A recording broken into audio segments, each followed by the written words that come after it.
3 sinf matematika 83-dars yuzlarni politika yordamida hisoblash. 11-12 topshiriqlar uyga vazifa. 11-misolni ko'rib chiqamiz. Birinchisi 76 detsimetr kvadrat 14 santimetr kvadratni qo'shamiz 2 detsimetr kvadrat 29 santimetr kvadrat qo'shamiz 3 detsimetr kvadrat 86 santimetr kvadratda. Qulay usulda hisoblang debdi. Detsimetrlarni detsimetrlarga, santimetrlarni santimetrlarga qo'shib chiqamiz. Demak, bu bo'lar ekan 82 detsimetr kvadratu 29 santimetr kvadrat. Ana endi ikkinchisiga qaraymiz.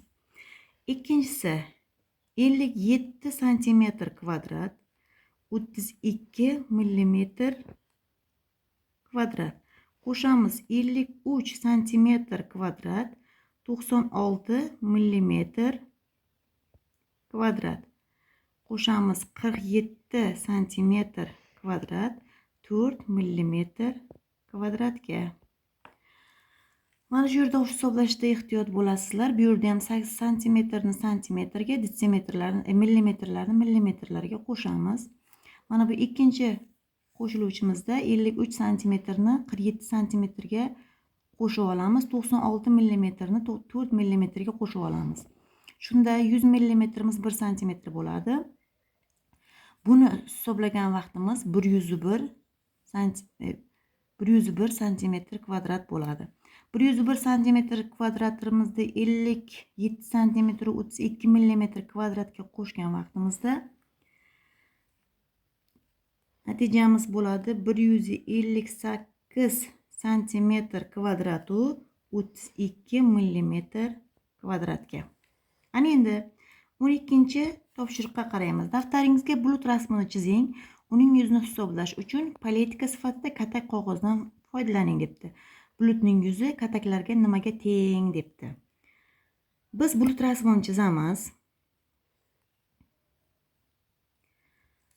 Bundagi butun kataklarni sanab chiqamiz.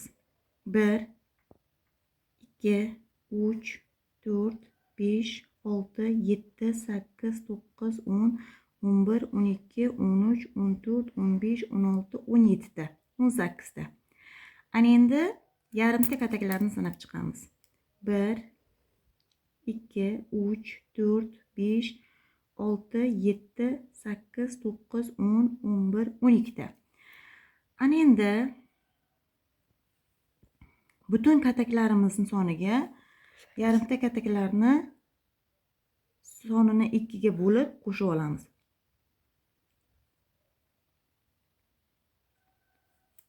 18 ni qo'shamiz 12 bo'lamiz 2 ga teng. 18 qo'shamiz 12 ni 2 ga bo'lsak 6 bo'ladi. Bu 24 santimetr kvadrat degani.